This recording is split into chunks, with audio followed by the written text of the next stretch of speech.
नमस्कार। ग्राफ से ऑर्डर पहचानो। केमिकल काइनेटिक्स में आपके सामने बहुत सारे कर्व्स आते हैं। उन कर्व्स को देख के हम लोग ऑर्डर को कैसे पहचान सकते हैं वो इस वीडियो में हम सीखेंगे। जिन लोगों को बेसिक मैथ्स वाले y equals to m x plus c minus m x plus c वो जो 6-7 तरह के ग्राफ है वो निकालना आता है, वो स्टार्टिंग के 3-4 मिनट को स्किप करके सीधा इस पेज पर आ सकते हैं। तो अभी मैं बेसिक पहले सिखा रहा हूँ, ठीक है। तो बेसिक के लिए मैं कुछ पेजेस ऐड ही कर देता हूँ। बेसिक मैथ्स से हम लोग स्टार्ट कर रहे हैं। देखना y equals to m x plus c का ग्राफ कैसा बनेगा। तो कैसे लिखेंगे, दो लाइंस खींच रहा हूँ, एक पे x एक्सिस है, एक पे y है। अगर मैं x की जगह 0 रख देता हूँ, यहाँ मैं 0 रख देता हूँ तो ये वैल्यू 0 हो जाएगी। इसका मतलब y किसके इक्वल हो जाएगा, c के। तो x जब 0 हो, यहाँ पे x भी 0 है, y भी 0 है। जब x 0 हो तो y की वैल्यू क्या आ रही है, c, क्योंकि ये 0 है तो y will be equals to c। तो यहाँ से स्टार्ट होने वाला ग्राफ है। और अगर पॉजिटिव स्लोप है, जो m आपको दिख रहा है वो प्लस है, m के साथ साइन क्या लिखा हुआ है, प्लस है, तो वो इस तरीके से ग्राफ बनेगा जहाँ पर ये वैल्यू c के इक्वल होगी और इसका जो स्लोप है वो होगा m, स्लोप m, ठीक है। सिमिलरली अगर y equals to m x minus c हो तो ग्राफ कैसे होगा, ध्यान से देखिए। इस बार हमने अगर x को 0 रखा तो y किसके इक्वल होगा, माइनस सी के। मतलब हमें नेगेटिव में जाना है और माइनस सी तक जाना है। यहाँ 0 है, ऊपर प्लस चल रहा है, नीचे माइनस जा रहा है, तो हम लोग माइनस सी से ग्राफ स्टार्ट करेंगे। और हमारा स्लोप अगर पॉजिटिव होता है तो हमेशा टेक ऑफ, फ्लाइट जैसे टेक ऑफ करती है वैसे ग्राफ बनाते हैं। जब भी स्लोप पॉजिटिव हो तो हम लोग यहाँ से स्टार्ट करके ऊपर की तरफ जाएंगे। यहाँ भी स्लोप पॉजिटिव रहने वाला है, स्लोप हम लोग लिखेंगे m है, और ये इंटरसेप्ट जिसकी वैल्यू मैंने लिख दी है माइनस सी। इसी तरह अगर माइनस एम एक्स प्लस सी हो और माइनस सी हो तो वो भी देख लेते। कैसा लिखेंगे, y equals to minus m x plus c और y equals to minus m x minus c. इस बार अगर हम x को 0 रखते हैं तो आप खुद करके देखिए, x अगर 0 है तो y हमारा c के बराबर होगा। तो हम ऊपर से स्टार्ट करेंगे, यहाँ से। यहाँ देखिए, अगर हम इस वाले में x को 0 रखते हैं तो ये 0, y हमारा माइनस सी है, तो हम लोग नीचे से स्टार्ट करेंगे, यहाँ से। यहाँ से ये जो वैल्यू है वो प्लस सी के बराबर है, और ये नीचे से स्टार्ट कर रहे हैं, ये माइनस सी के बराबर है। और ये तो 10th के बच्चे भी जानते हैं कि ये x एक्सेस होता है और ये y एक्सेस होता है, ठीक है, ये तो सब जानते हैं। अब अगर x को 0 रखा है तो y c है, और स्लोप आप देख पा रहे हैं नेगेटिव है। तो स्लोप अगर नेगेटिव हो तो जैसे एरोप्लेन लैंडिंग कर रहा हो, स्लोप अगर पॉजिटिव m है तो एरोप्लेन टेक ऑफ करेगा, और नेगेटिव है तो लैंडिंग करेगा। तो इसको लैंड करवा दो। कैसे लैंड करवा दो, ऐसे चलेगा, ठीक है। और इसमें कैसे चलेगा, और नीचे जाएगा। स्लोप नेगेटिव है तो और नीचे जाएगा। हर बार जब हम x की वैल्यू कुछ रखते जाएंगे, आप खुद इमेजिन कीजिए, यहाँ x की वैल्यू 1 रखें तो ये भी माइनस का, ये भी माइनस का। सपोज ये माइनस का 2 है और ये माइनस का 1 है तो -3 हो जाएगा। तो -2, -3, -4 और नीचे जाते जाएंगे। स्लोप नेगेटिव है तो डाउनवर्ड्स जाएगा, स्लोप पॉजिटिव है तो अपवर्ड्स जाएगा। क्लियर। ये तो 4 तरह के बहुत सिंपल कर्व्स हैं। अच्छा, ये आगे एक बार और देख लेते हैं, 2 तरह के और समझ लेते हैं। एक आपके सामने अगर ऐसा रिलेशन हो y इक्वल्स टू 1/x, क्या है, y इक्वल्स टू 1/x या फिर x इक्वल्स टू 1/y, ठीक है। तो इसके अंदर हमेशा हाइपरबोलिक कर्व बनता है इस तरीके का।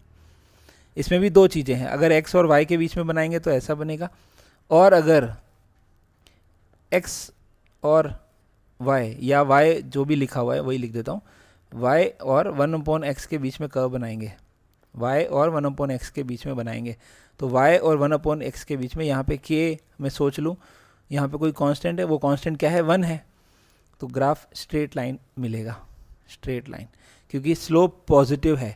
यहाँ पे कोई भी अगर मैं स्लोप मान लूँ m, क्योंकि यहाँ m की वैल्यू 1 है तभी तो 1 लिखा हुआ ही है। तो पॉजिटिव स्लोप है, ग्राफ ऐसा बनेगा। अगर y और 1/x के बीच में कर्व खींचा जाए तो, इन दोनों के बीच में खींचा जाए तो, लेकिन अगर y और x के बीच में खींचा जाए तो इस तरह का कर्व बनेगा पैराबोलिक।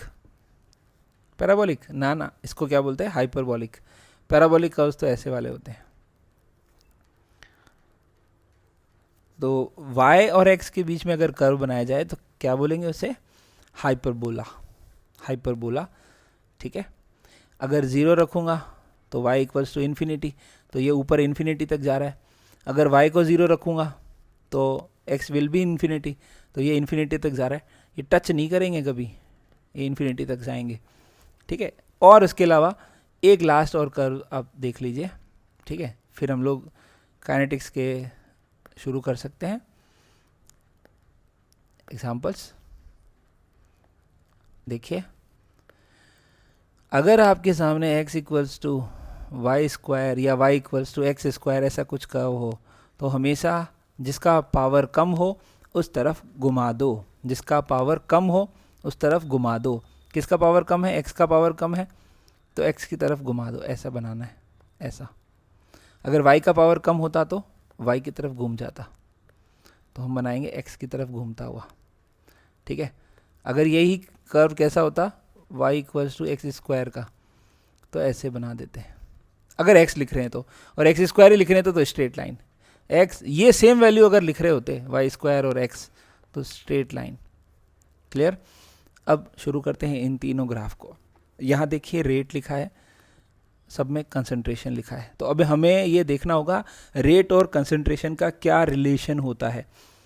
तो बेसिक फॉर्मूलाज जो हमें पता है, या रेट लो अगर हम अप्लाई करें तो रेट लो क्या कहता है, rate of any reaction is directly proportional to the active mass of concentration of reactant. जो भी हमने रिएक्टेंट लिया है, सपोज ए लिया है, तो उसकी कंसंट्रेशन के डायरेक्टली प्रोपोर्शनल होता है। जीरो ऑर्डर की बात अगर हम करते हैं तो हम लिखते हैं रेट इक्वल्स टू के ए पावर 0। फर्स्ट ऑर्डर की बात करते हैं तो हम लिखते हैं रेट इक्वल्स टू के ए पावर 1, और अगर सेकेंड ऑर्डर की बात करते हैं तो हम लिखते हैं रेट इक्वल्स टू के ए पावर 2। तो पहले वाले ग्राफ में ये देखिए पावर 0 है, इसका मतलब ए की चाहे कोई भी वैल्यू हो, कंसंट्रेशन चाहे कुछ भी रखो, हर बार रेट कांस्टेंट रहेगी, रेट के रहेगी। मतलब हमारा एरोप्लेन 20,000 की ऊंचाई पर, 20,000 फीट की ऊंचाई पर उड़ता रहेगा। इसको तो हम टेक ऑफ बोल रहे थे, इसको हम बोल रहे हैं कि ये स्टेशनरी पोजीशन में रहेगा।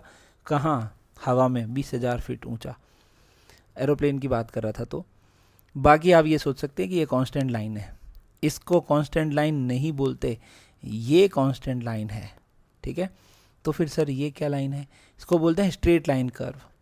स्ट्रेट लाइन कर्व, इसको स्ट्रेट लाइन नहीं बोलते, इसको कांस्टेंट लाइन बोलते हैं, जो कंसंट्रेशन के साथ चेंज नहीं होती। लेकिन ये वाली लाइन कंसंट्रेशन के साथ बढ़ती जा रही है।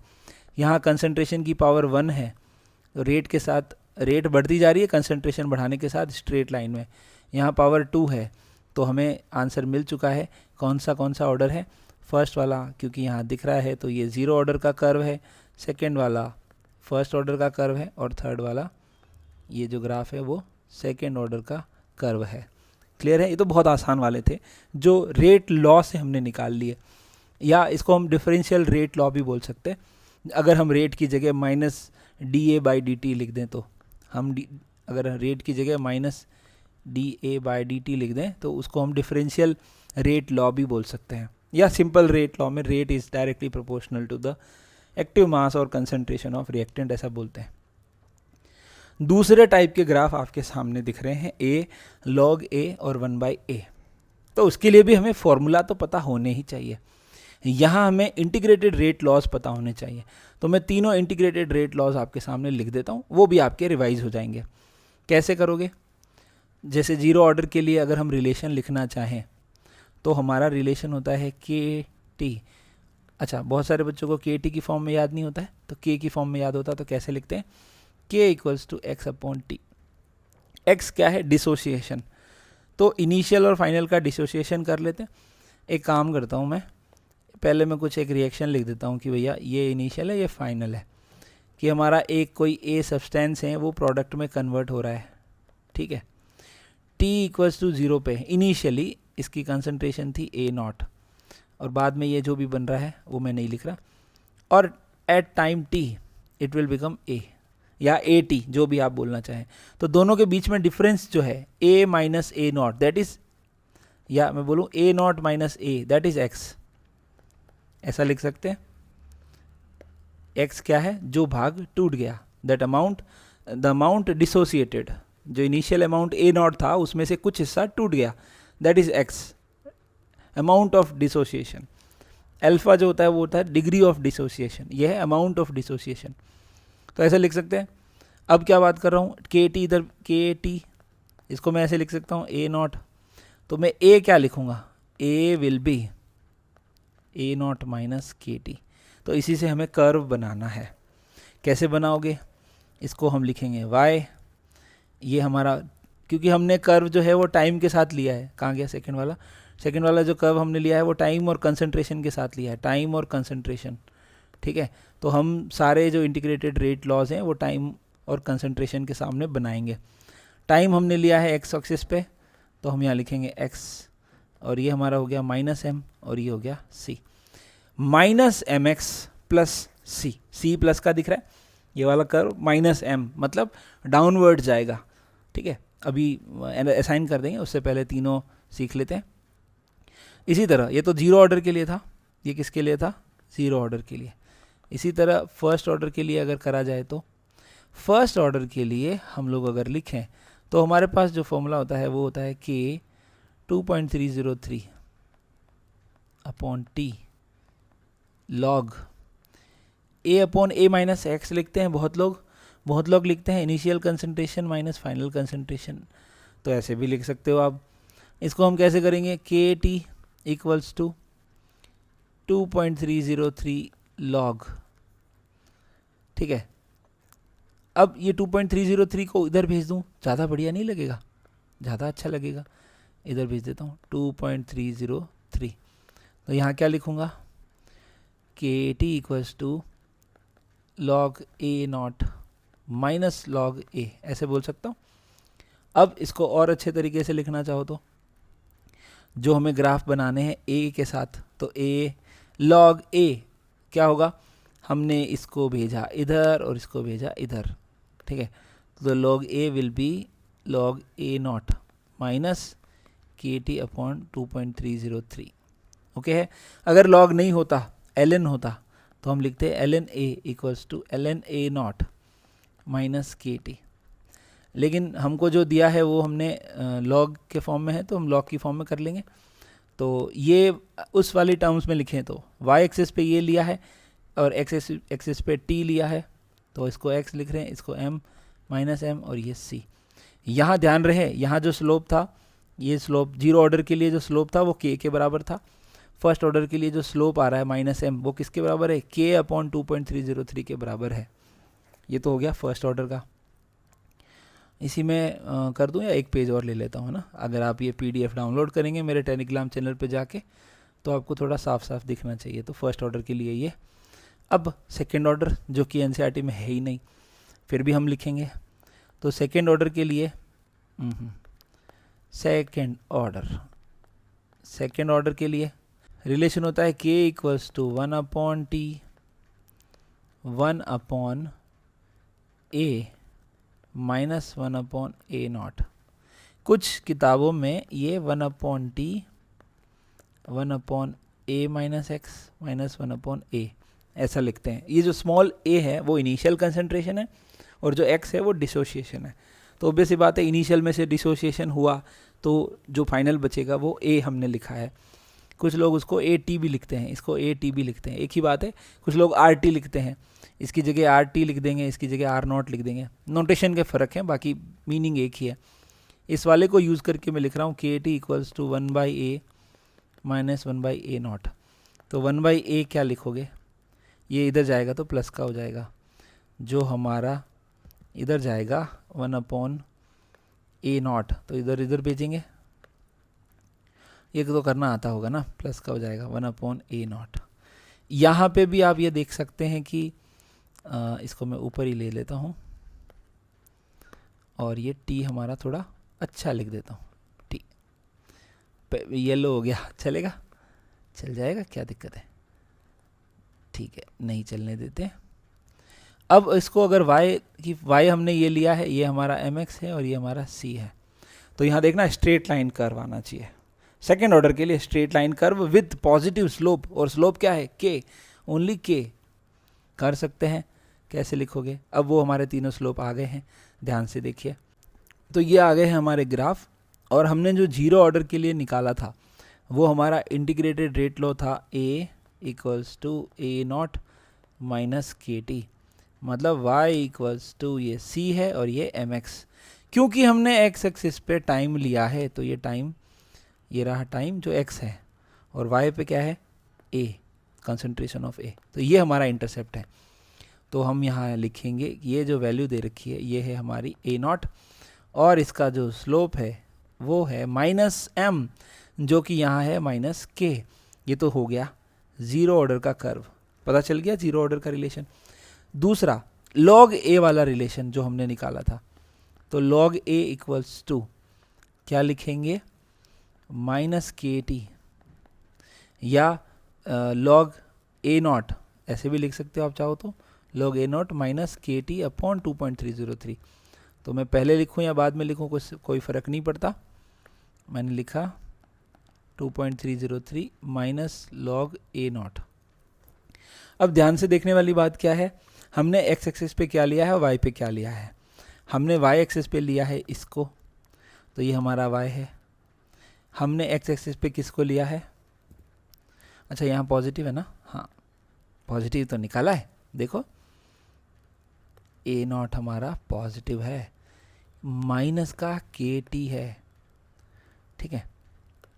तो ये हमारा है c कांस्टेंट, और t टाइम के साथ जो भी वैल्यू है वो है हमारा m, और m यहाँ पे नेगेटिव है। तो यहाँ जो m है वो क्या है? माइनस m क्या है? Minus k upon 2.303।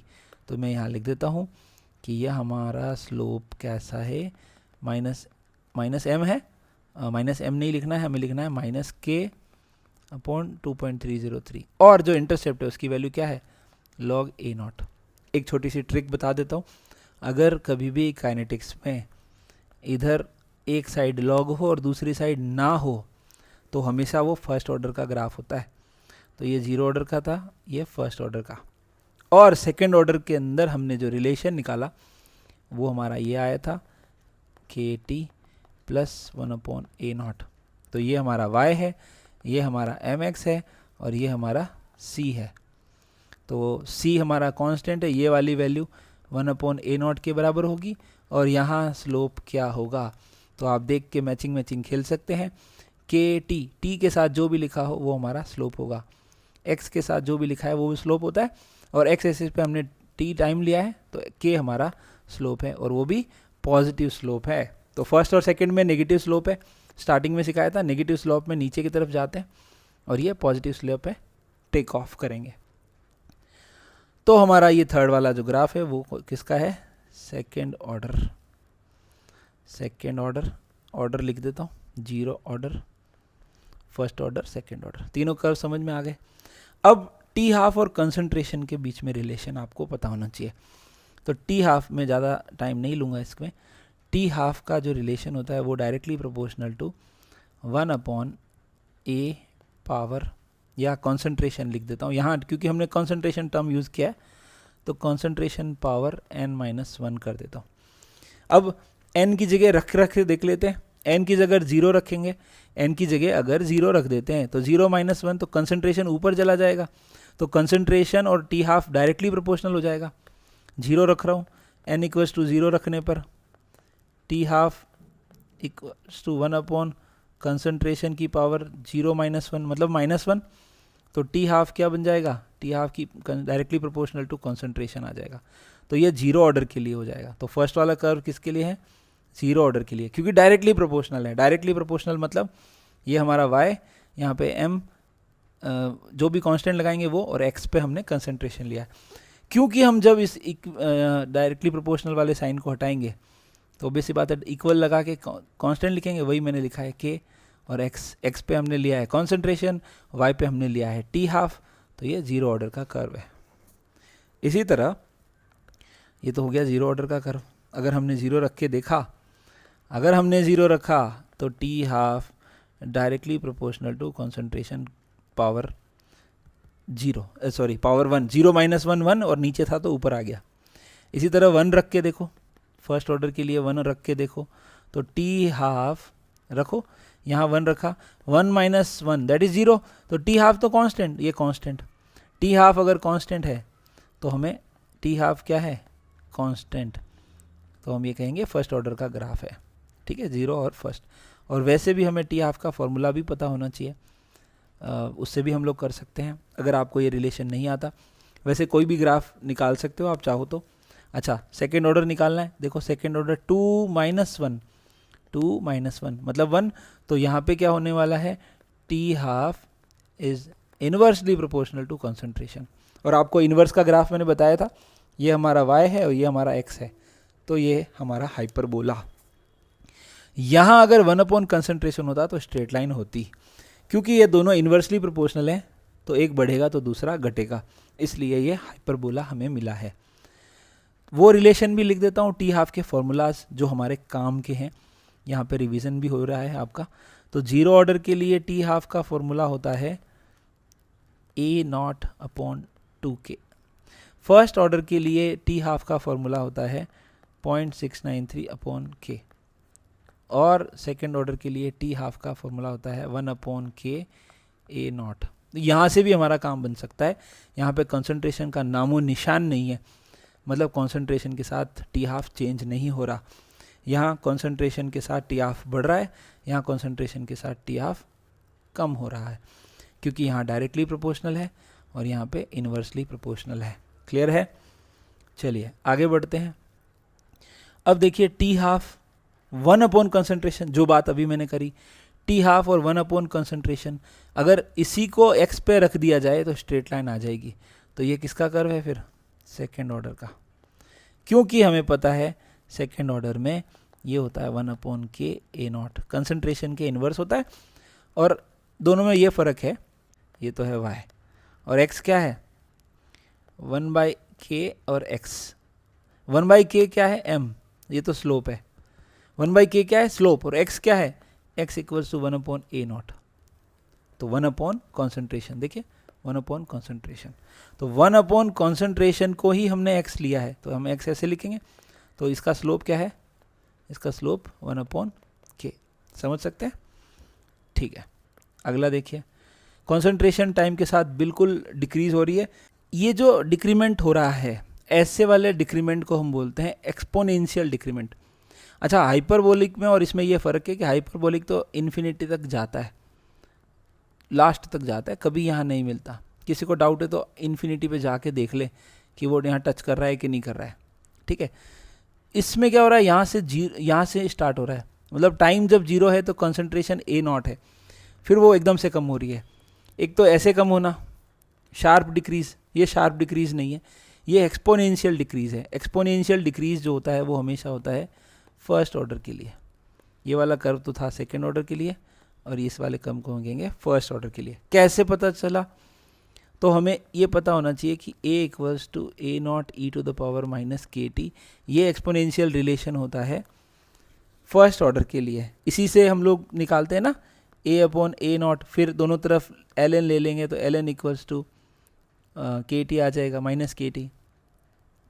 ठीक है, फिर हम उसको कन्वर्ट कर देंगे, माइनस को प्लस कर देंगे, तो हमारा ln ए नॉट ऊपर आ जाएगा। ये तो पढ़ा ही होगा आप लोगों ने फिजिकल केमिस्ट्री के अंदर फॉर्मूला। ठीक है, नहीं तो ये फॉर्मूला कैसे डिराइव होते हैं कमेंट कर देना, मैं उसके ऊपर भी वीडियो बना दूंगा। अब नेक्स्ट जो बात आ रही है वो कंसंट्रेशन का स्क्वायर आ रही है। इस ग्राफ को सॉल्व करना सबसे आसान है। कैसे? टी हाफ का रिलेशन होता है 1 अपॉन कंसंट्रेशन की पावर n-1। अब n क्या रखें कि 1 अपॉन कंसंट्रेशन का स्क्वायर आ जाए, मतलब n की जगह क्या रखें जिससे कि यहाँ 2 आ जाए, नीचे 2 आ जाए। कैसे करोगे? 3 रख दो, 3 - 1, 3 - 1 करेंगे तो क्या आ जाएगा? कर रख के देखो, 3 - 1, टी हाफ 1 अपॉन कॉन्सेंट्रेशन की पावर 3 - 1, मतलब हम इसको लिख सकते हैं 1 अपॉन कॉन्सेंट्रेशन की पावर 2, ऑब्वियस सी बात है। n कितना रखा हमने, n हमने रखा 3, इसका मतलब ये हमारा थर्ड ऑर्डर ग्राफ हो गया। थर्ड ऑर्डर ग्राफ का रिलेशन है थर्ड ऑर्डर, ठीक है, जो कि हमारे एनसीईआरटी में first order second order, first और 0 ही दे रखे, सेकंड भी नहीं दे रखा, तो थर्ड का तो सवाल ही पैदा नहीं होता। अब 3 ग्राफ और हैं, इसके बाद एक और है वो भी देख लेना। ये जो है ये रेट है, क्या है ये रेट। तो देखो इसमें किधर मुड़ रहा है, इस तरफ मुड़ रहा है, एक्स की तरफ नहीं मुड़ रहा, वाई की तरफ मुड़ रहा है। ये वाला एक्स की तरफ मुड़ रहा है, ये वाला वाई की तरफ मुड़ रहा है। ये तो स्ट्रेट जा रहा है। देखो बेटा अगर ये स्ट्रेट जाता तो ऐसा होता, लेकिन ये अभी मुड़ गया, किधर मुड़ा है, वाई की तरफ। ये स्ट्रेट जाता तो ऐसा होता, लेकिन ये मुड़ा है, किधर मुड़ा है, एक्स की तरफ। तो हम लोग कैसे लिखेंगे, ये तो है हमारा rate minus d c by d t, ये रेट है, सी फॉर कंसंट्रेशन है, रेट। रेट क्यों बोल रहा हूँ मैं, जब भी टाइम के साथ कुछ भी लिखा हो तो उसको रेट ही बोलते हैं, ठीक है। टाइम के साथ कोई भी चीज़, velocity changing with time, that is rate of change of velocity. Displacement change with time, that is rate of change of displacement with, है ना, rate of change of displacement that is velocity, rate of change of velocity is acceleration. अगर आपने पढ़े होंगे तो physics भी पढ़ते ही होंगे। तो ये रेट है सारी, रेट का कंसंट्रेशन के साथ रिलेशन हम लोग देख रहे हैं। तो देखिए minus d c upon d t, ये हम m और कंसंट्रेशन की पावर, आप ये देख पा रहे हैं कि कम पावर की तरफ मुड़ना है, इसका मतलब इसकी ज़्यादा पावर है, तो इसकी पावर है 2, इसकी पावर 2, तो ये कम पावर की तरफ मुड़ गया। तो यहाँ पे कौन सा ऑर्डर हो गया, सेकेंड। ऑप्शन आएंगे उससे आप आइडिया लगा सकते हैं। मतलब ऐसा लिखा होगा कि ये 3, चलो इसके लिए ही क्वेश्चन बना देते हैं कि इन 3 different reaction involving a single reactant, in each case a plot of rate of reaction on the y-axis versus concentration of reactant on the x-axis। तो y पे क्या ले रहे हैं हम लोग, rate of reaction on the y-axis, है ना, rate of reaction on the y-axis and versus concentration of the reactant on the x-axis yield 3 different curves। suppose ये तीनों curves हैं, तो your options are what are the possible orders। तो your options are 1 2 3 2 1 half 0 1 2 0 1 half, कुछ भी 4 option दे रखे हैं आपको। तो फर्स्ट वाला ऑप्शन हम लोग मैच कर रहे हैं, सेकंड ऑर्डर है। दूसरे वाले में देखो ध्यान से, स्ट्रेट लाइन जा रहा है, मतलब दोनों ही सेम पावर वाले हैं, मतलब जो हमारी रेट है वो डायरेक्टली प्रोपोर्शनल है, दोनों ही तरफ में कोई पावर नहीं है। क्या लिखोगे, कंसंट्रेशन की पावर 1, तभी तो स्ट्रेट लाइन आती है। और अगर मैं कहूँ d c by d t minus of m concentration of इसकी पावर, अब आपको मैंने अभी थोड़ी देर पहले बताया था कम पावर की तरफ मुड़ता है। ये कहाँ मुड़ रहा है, ये स्ट्रेट ऐसे जाता, लेकिन ये मुड़ा किधर, एक्स की तरफ मुड़ा, मतलब इसकी पावर कम होगी तो इसकी ज़्यादा होगी, इसकी ज़्यादा होगी मतलब इसको 2 लिख देता हूँ, लो जी इसकी 2 लिख देता हूँ।